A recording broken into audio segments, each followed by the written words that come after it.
Hai, selamat pagi. Saya Evi Sayono.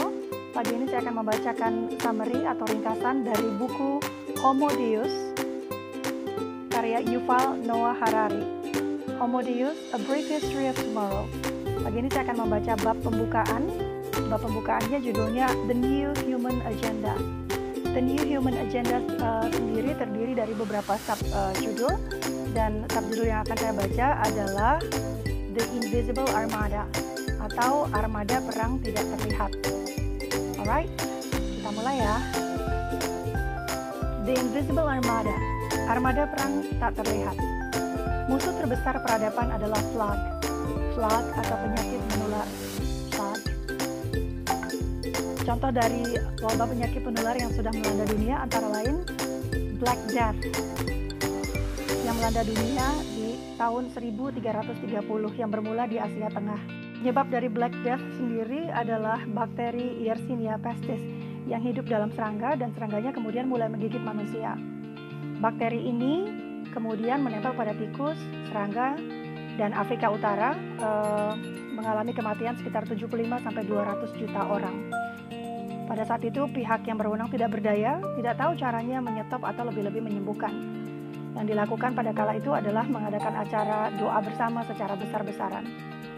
Sebelum era modern, manusia menyalahkan udara jahat atau iblis jahat atau Tuhan yang marah atas semua wabah penyakit yang melanda umat manusia. Tidak ada yang mampu menuduh keberadaan bakteri dan virus sebagai penyebab wabah penyakit ini. Wabah penyakit berikutnya adalah penyakit cacar. Kita memulainya dari bulan Maret 1520 di Spanyol. Perahu atau kapal besar dari Spanyol berlayar menuju Meksiko dan mampir di Kuba. Perahu atau kapal besar ini membawa 900 prajurit Spanyol dan satu kargo amat berbahaya. Nama kargonya Francisco de Eguía. Francisco de Eguía tidak tahu bahwa di dalam tubuhnya terdapat triliunan sel tubuh yang di dalamnya sedang berkembang virus cacar. Francisco demam, kemudian dirawat di rumah seorang kepala suku Indian di kota Cempoalan. Francisco kemudian meninggal menulari satu keluarga tersebut. Selanjutnya, Cempoalan menjadi kuburan dalam waktu 10 hari. Virus ini kemudian menyebar ke seluruh Meksiko. Kemudian siapa yang disalahkan? Suku Indian Maya yang tinggal di wilayah peninsula Yucatan menyalahkan 3 dewa jahat mereka. Dewa jahat tersebut adalah Expeds, Uzancat, dan Sojacat. Sementara suku Aztec, suku Indian Aztec, menyalahkan dewa jahat yang bernama Tezcatlipoca dan Ipetotec. Lalu yang lain menyalahkan sihir orang kulit putih yang jahat. Nah, kemudian yang serba jahat ini terbang dari satu kota ke kota lain dan menyebarkan penyakit untuk menghukum umat manusia. Selanjutnya, akan ada banyak orang yang mati.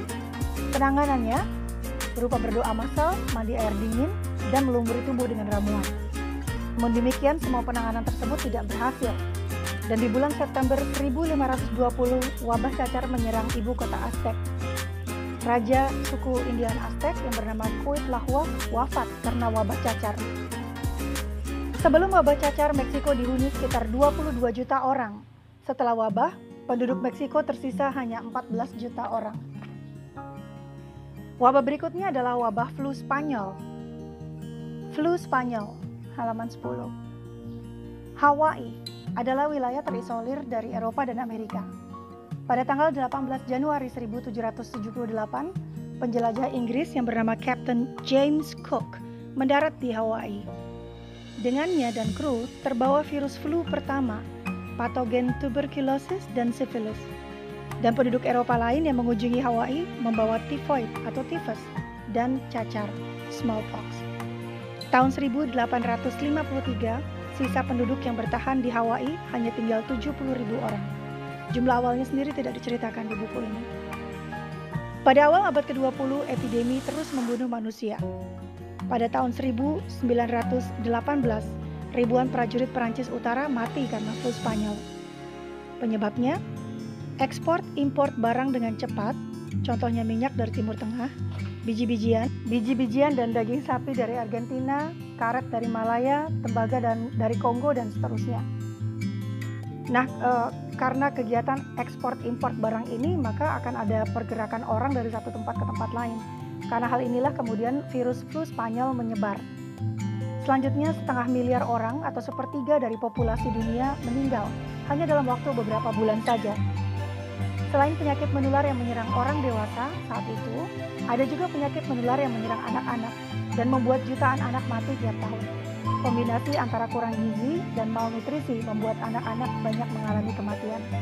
Halaman 11. Meningkatnya populasi ditambah dengan berkembang dan semakin baiknya transportasi, maka ini akan menyebabkan manusia akan menjadi semakin rentan terhadap epidemi.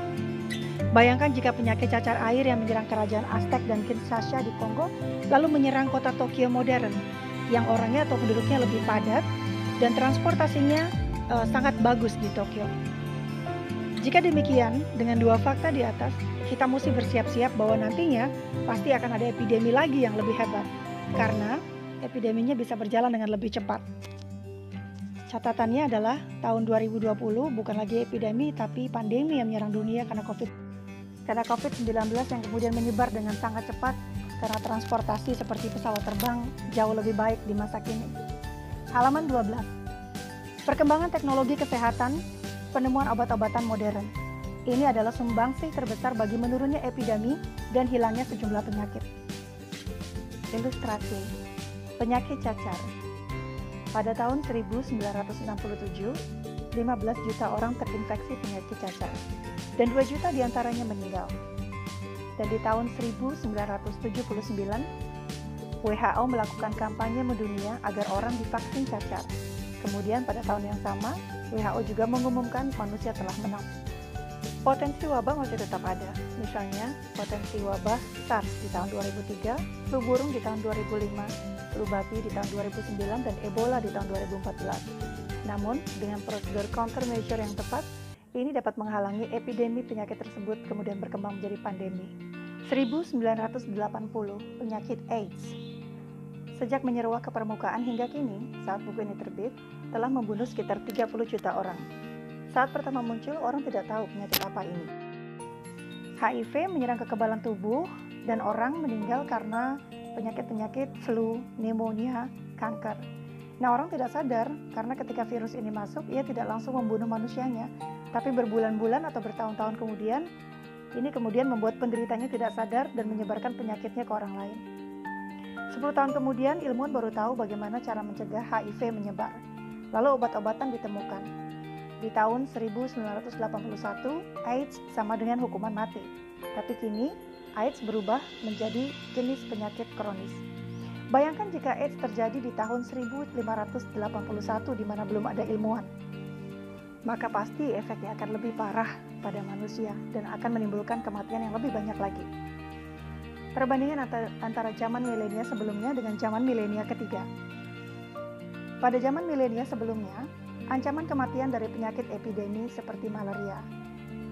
Juga ancaman kematian datang dari penyakit jantung, kanker, dan seterusnya. Dan pada milenia ketiga, malaria kini penyakit yang dianggap tidak terlalu mengancam nyawa. Milenia ketiga, penyakit jantung dan kanker sampai kini adalah pembunuh terbesar.